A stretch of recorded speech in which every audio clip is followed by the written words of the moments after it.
Audiobook Awaken the Giant Within. Penulis Anthony Robbins.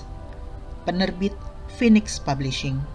Narator Elis Sutrisna. Langkah utama 4 NAC. Menciptakan pilihan baru yang memberdayakan. Langkah keempat ini sangat penting untuk mendapatkan perubahan jangka panjang.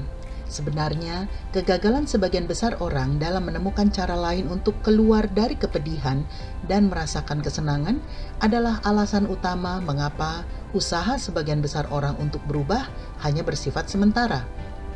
Banyak orang yang sampai pada titik mereka harus berubah, dan saat berubah adalah sebuah keharusan, karena mereka menghubungkan kepedihan yang luar biasa dengan pola lama mereka, dan mereka menghubungkan kesenangan dengan gagasan untuk berubah.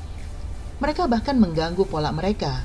Namun setelah itu, mereka tidak memiliki apa-apa untuk menggantikan pola lamanya. Ingatlah bahwa semua pola saraf Anda dirancang untuk membantu Anda keluar dari kepedihan dan mendapatkan kesenangan. Pola ini terbangun dengan kuat dan meskipun mungkin memiliki efek samping yang negatif, tetapi jika Anda mengetahui bahwa sebuah kebiasaan dapat membuat Anda keluar dari kepedihan, maka Anda akan kembali melakukan kebiasaan tersebut berulang kali, karena Anda tidak menemukan cara yang lebih baik untuk merasakan perasaan yang Anda inginkan. Jika Anda mengikuti setiap langkah ini, maka Anda tahu pasti apa yang Anda inginkan dan apa yang menghalangi Anda untuk mendapatkan apa yang Anda inginkan. Anda telah mendapatkan daya ungkit untuk diri Anda sendiri. Anda telah mengganggu pola Anda, dan sekarang Anda harus mengisi celahnya dengan serangkaian cara baru yang akan memberi Anda perasaan senang yang sama, tanpa efek samping yang negatif. Begitu Anda berhenti merokok, Anda harus menemukan cara baru, atau banyak sekali cara baru, untuk mengganti keuntungan apapun yang dulu Anda dapatkan dari perilaku lama Anda, dan keuntungan dari perasaan atau perilaku lama harus dipertahankan oleh perilaku atau perasaan baru sambil menghilangkan efek sampingnya. Anda dapat menggantikan perasaan khawatir dengan apa? Bagaimana jika dengan melaksanakan rencana yang Anda miliki untuk memenuhi cita-cita Anda? Depresi dapat digantikan dengan memusatkan perhatian pada bagaimana membantu orang lain yang membutuhkan. Jika Anda tidak yakin bagaimana keluar dari kepedihan dan mendapatkan kesenangan sebagai pengganti dari merokok, minum minuman keras, perasaan khawatir, dan perasaan atau perilaku lain yang tidak diinginkan, Anda dapat menemukan jawabannya dengan mencontoh orang-orang yang telah mengubah keadaan mereka.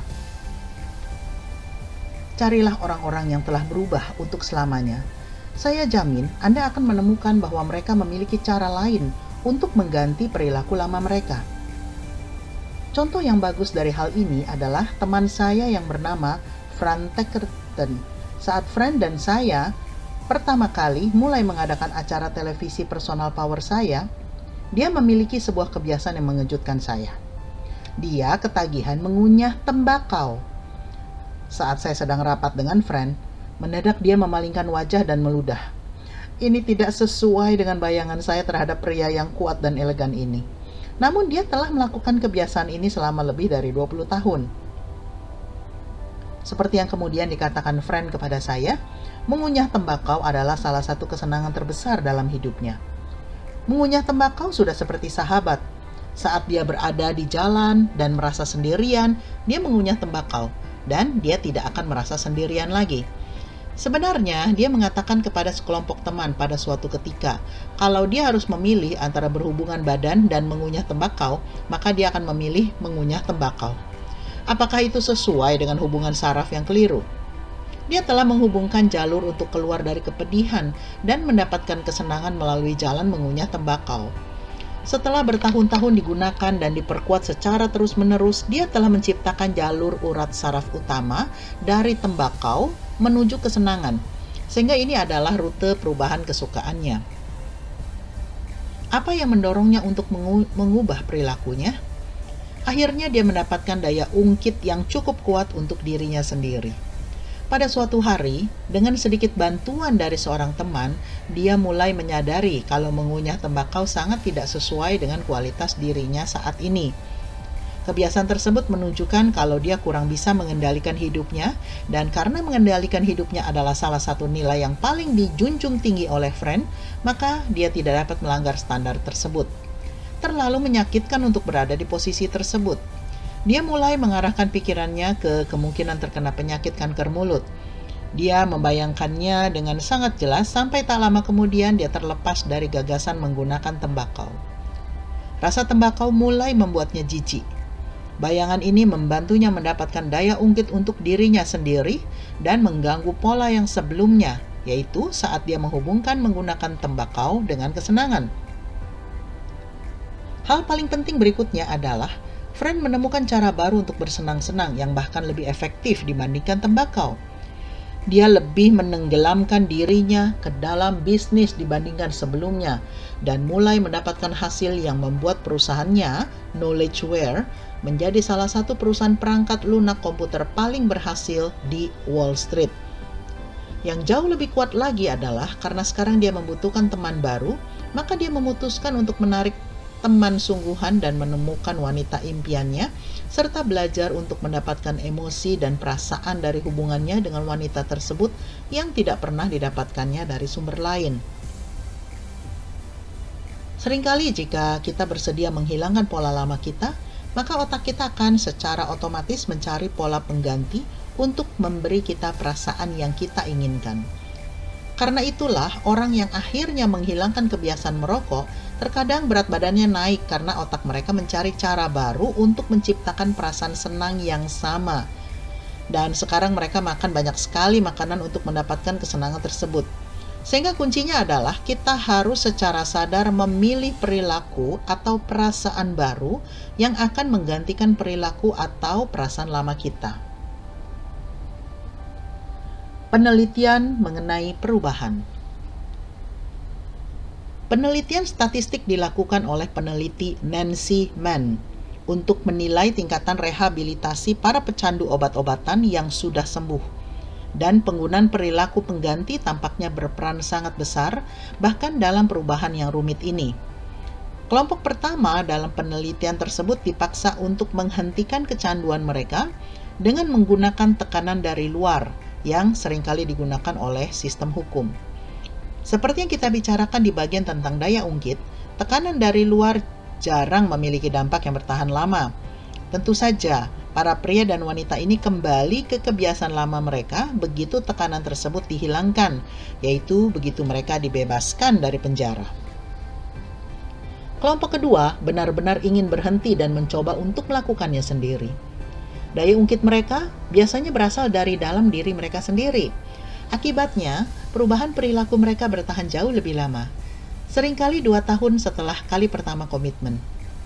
Hal yang pada akhirnya menyebabkan mereka kambuh lagi adalah menderita stres yang parah. Saat stres ini muncul, mereka sering kembali ke kebiasaan mereka menggunakan obat-obatan sebagai cara untuk keluar dari kepedihan dan mendapatkan kesenangan. Mengapa? Mereka belum menemukan pengganti untuk jalur urat saraf lama.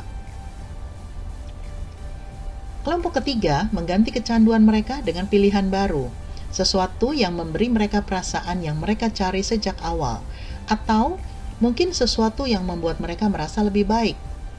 Banyak yang menemukan hubungan yang memuaskan, pencerahan spiritual, sebuah karir yang benar-benar mereka senangi.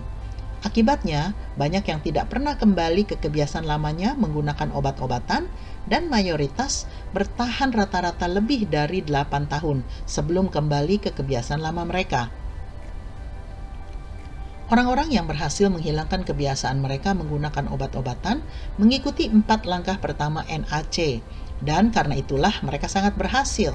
Namun, sebagian dari mereka bertahan hanya 8 tahun. Mengapa?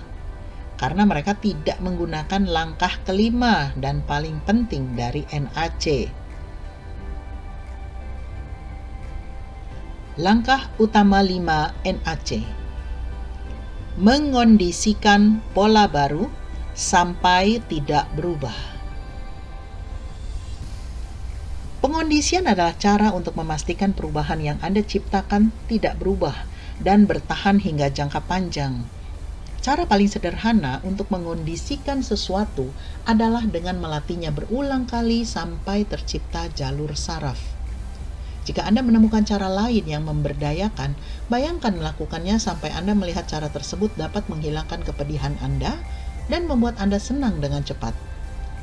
Otak Anda akan mulai menghubungkan hal ini sebagai cara baru untuk terus menghasilkan hasil ini. Jika Anda tidak melakukan hal ini, maka Anda akan kembali ke pola lama. Jika Anda melatih cara baru yang memberdayakan ini berulang kali dengan tingkat emosional yang sangat tinggi, maka Anda akan menciptakan sebuah jalur, dan dengan lebih sering mengulang dan emosi yang sangat besar, maka jalur itu akan menjadi jalan menuju cara baru untuk mencapai hasil tersebut dan akan menjadi bagian dari kebiasaan Anda. Ingatlah bahwa otak Anda tidak tahu perbedaan antara sesuatu yang Anda bayangkan dengan sangat jelas dan sesuatu yang benar-benar Anda alami. Pengondisian memastikan Anda secara otomatis berjalan di sepanjang rute baru. Dan jika Anda melihat salah satu jalan melandai yang dulu sering Anda gunakan, sekarang Anda hanya melewatinya dengan kecepatan tinggi. Sebenarnya, jalan melandai tersebut sebetulnya sulit untuk dilalui. Kekuatan dari pengondisian tidak dapat diremehkan. Baru ini saya membaca kalau Lady Bird, pemain bola basket dari klub Boston Celtics, sedang tampil dalam iklan minuman ringan di mana dia seharusnya gagal memasukkan bola ke dalam keranjang. Dia memasukkan bola sebanyak 9 kali berturut-turut ke dalam keranjang sebelum dia gagal memasukkan bola.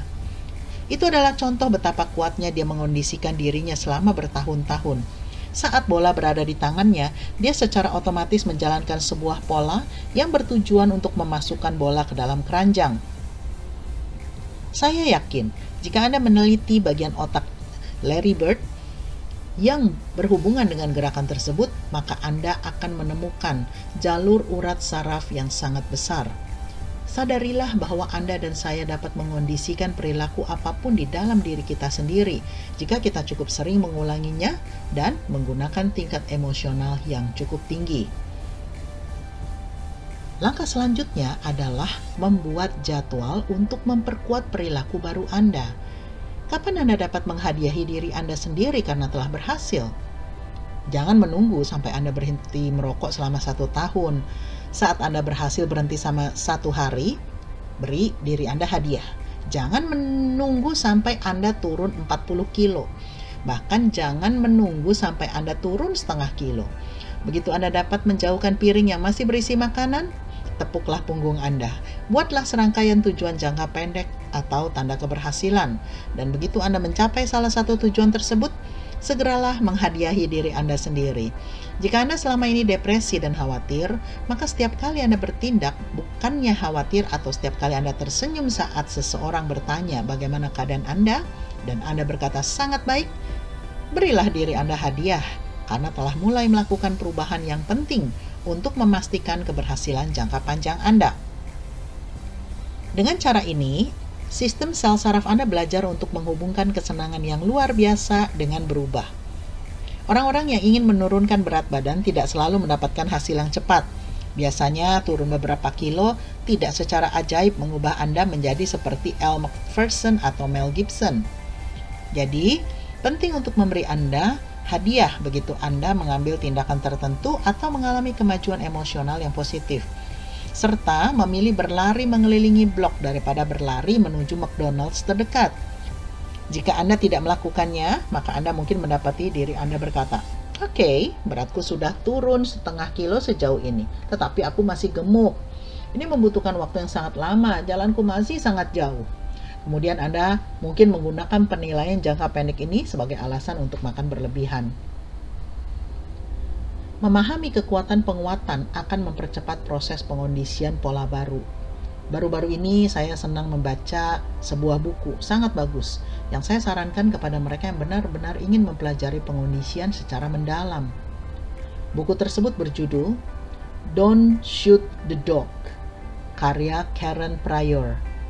Buku ini menjelaskan perbedaan sederhana tentang mengubah perilaku binatang yang sama dengan perbedaan saya sendiri yang saya dapatkan selama bertahun-tahun membentuk perilaku manusia. Yang mengagumkan adalah binatang dan manusia memiliki kekuatan yang sama yang mendorong tindakan kita. Mengetahui dasar-dasar pengondisian membuat kita mampu mengendalikan kekuatan tersebut dan menciptakan takdir sesuai pilihan kita. Kita dapat hidup seperti binatang, dimanfaatkan oleh keadaan dan mereka yang ada di sekitar kita. Atau kita dapat belajar dari hukum ini dan menggunakannya untuk memaksimalkan kemampuan terbesar kita. Dalam bukunya, Pryor menjelaskan bagaimana dia belajar memanfaatkan kepedihan untuk melatih binatang selama bertahun-tahun, seperti cambuk dan kursi untuk singa, tali kekang untuk kuda, rantai untuk anjing. Namun, dia mengalami kesulitan saat dia mulai bekerja dengan lumba-lumba, karena saat dia mencoba memberi mereka kepedihan, mereka hanya berenang dan pergi. Hal ini menyebabkan Pryor mengembangkan pemahaman yang lebih mendalam mengenai dinamika dari pelatihan penguatan positif. Prinsip pengaturan pertama dari jenis pengondisian keberhasilan apapun adalah kekuatan dari penguatan. Anda dan saya harus mengetahui bahwa agar diri kita terus menghasilkan perilaku atau perasaan apapun, kita harus menciptakan pola kebiasaan. Sebuah pola adalah hasil penguatan, khususnya kunci untuk menciptakan perasaan dan perilaku yang tidak berubah adalah dengan pengondisian. Hukum penguatan. Pola emosi atau perilaku apapun yang terus diperkuat akan menjadi tanggapan yang otomatis dan terkondisi. Apapun yang tidak kita perkuat pada akhirnya akan hilang. Kita dapat memperkuat perilaku kita sendiri atau perilaku orang lain menggunakan penguatan positif, yaitu setiap kali kita menghasilkan perilaku yang kita inginkan, kita memberikan hadiah. Hadiah tersebut dapat berupa pujian, barang, kebebasan baru, dan sebagainya. Atau kita dapat menggunakan penguatan negatif.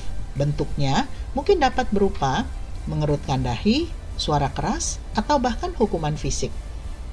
Sangat penting bagi kita untuk memahami bahwa penguatan tidak sama dengan hukuman dan hadiah. Penguatan adalah menanggapi sebuah perilaku segera setelah perilaku tersebut muncul. Sementara hukuman dan hadiah mungkin terjadi lama sesudahnya. Pemilihan waktu adalah segalanya. Pemilihan waktu yang tepat sangat penting agar pengondisian berhasil.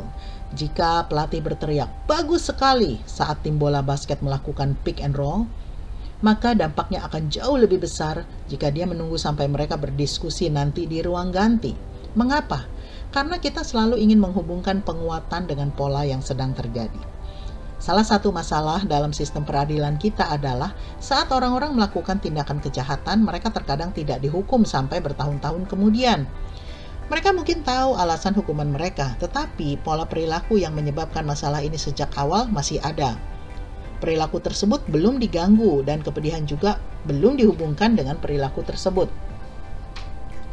Inilah satu-satunya cara untuk benar-benar mengubah perilaku dan emosi kita untuk jangka panjang. Kita harus melatih otak kita untuk melakukan hal-hal yang efektif, bukan dari sisi intelektual, tetapi dari sisi saraf. Tentu saja, tantangannya adalah sebagian besar dari kita tidak menyadari kalau kita terus saling mengondisikan dan membentuk perilaku kita satu sama lain. Seringkali kita mengondisikan orang lain secara negatif, bukan positif. Contoh sederhana terjadi pada mantan kekasih putri saya, Jolie. Jolie sangat sibuk dengan sekolah, menari, dan drama yang diikutinya. Kekasihnya ingin agar Jolie menelepon dirinya setiap hari. Dan saat dia lupa menelepon beberapa hari dan kemudian menelepon kekasihnya itu, sang kekasih memberinya kepedihan yang luar biasa. Kekasihnya dengan jelas memintanya agar menelepon lebih sering. Tetapi strategi penguatan pria itu adalah dengan merengek dan memaki saat Jolie tidak menelepon. Pernahkah Anda merasa bersalah seperti ini? Jika Anda menginginkan kekasih Anda, pasangan Anda, atau orang penting lainnya agar lebih sering menelepon, menurut Anda, apakah mengomeli mereka agar menelepon akan berhasil? Saat mereka akhirnya menelepon, apakah Anda akan menyapa mereka dengan ucapan seperti, Oh, akhirnya kau menelepon juga. Apakah keajaiban tidak berhenti? Mengapa aku yang selalu menelepon? Apa yang sedang Anda lakukan adalah melatih kekasih Anda untuk tidak menelepon Anda. Anda memberikan kepedihan tepat setelah mereka melakukan apa yang Anda inginkan. Akibatnya, apa yang akan terjadi? Kepedihan akan dihubungkan dengan menelepon Anda, sehingga kekasih Anda akan lebih menghindarinya di masa mendatang. Dalam kasus Jolie, pola ini terus berlanjut dan terjadi selama berbulan-bulan sampai Jolie merasa dia tidak bisa menang. Jika dia tidak menelepon, dia yang akan menderita. Jika dia menelepon, dia juga akan menderita. Seperti yang mungkin Anda tebak, pola penguatan negatif ini terjadi di banyak sekali aspek hubungan mereka, dan pada akhirnya hubungan berakhir. Jika Anda benar-benar menginginkan seseorang menelepon Anda, maka saat mereka menelepon Anda harus menanggapinya dengan gembira. Jika Anda mengatakan kepada mereka betapa Anda merindukan mereka, betapa Anda mencintai mereka, betapa bersyukurnya Anda bisa berbicara dengan mereka, apa menurut Anda mereka akan lebih cenderung untuk menelepon lagi? Ingatlah, untuk menghubungkan kesenangan dengan perilaku apapun yang Anda inginkan agar diulangi oleh orang lain. Saat memberikan konsultasi di perusahaan-perusahaan di seluruh Amerika Serikat, saya melihat sebagian besar perusahaan mencoba untuk memotivasi pegawai mereka dengan menggunakan penguatan negatif sebagai strategi utama mereka dan mencoba untuk menggunakan rasa takut pada hukuman sebagai motivasi utamanya. Strategi ini akan berhasil untuk jangka pendek, tetapi tidak untuk jangka panjang. Cepat atau lambat, perusahaan akan menghadapi masalah yang sama seperti yang terjadi di Eropa Timur, yaitu orang-orang hidup dalam ketakutan untuk waktu yang sangat lama sampai mereka memberontak. Strategi utama kedua yang digunakan perusahaan adalah insentif keuangan. Meskipun ini gagasan yang sangat baik dan biasanya dihargai, tetapi keberhasilannya terbatas. Mereka mendapatkan hasil yang lebih kecil karena insentif tambahan tidak benar-benar mendorong kualitas kerja yang lebih baik dari pegawai. Sebenarnya, sebagian besar perusahaan menganggap apa yang bisa mereka lakukan dalam hal ini sangat terbatas. Jika seseorang terus diperkuat menggunakan uang, maka mereka mulai berharap jika mereka melakukan sesuatu yang lebih baik, mereka pasti akan mendapatkan uang dengan cepat. Mereka mulai bekerja hanya untuk mendapatkan uang dan tidak melakukan apapun kecuali mereka mendapatkan uang, sehingga melebihi dan menghilangkan kemampuan perusahaan untuk memenuhi tuntutan ekonomi dari pegawainya. Cara ketiga dan yang paling baik adalah memotivasi orang melalui pengembangan diri. Dengan membantu pegawai Anda tumbuh dan berkembang secara pribadi, maka mereka mulai menyenangi hidup, orang-orang dan pekerjaan mereka. Ini membuat mereka ingin lebih banyak memberikan sumbangsih. Mereka melakukannya karena kebanggaan diri, bukannya tekanan dari luar. Ini bukan berarti Anda tidak boleh memiliki program insentif, tetapi pastikan Anda memiliki insentif yang paling baik, yaitu insentif yang membantu orang-orang untuk berkembang dan tumbuh. Demikian akhir dari audiobook Awaken the Giant Within, penulis Anthony Robbins, penerbit Phoenix Publishing, narator Elis Sutrisna. Silakan like dan komen di audiobook ini. Silakan subscribe dan bunyikan loncengnya agar selalu ada notifikasi setiap ada audiobook baru. Terima kasih.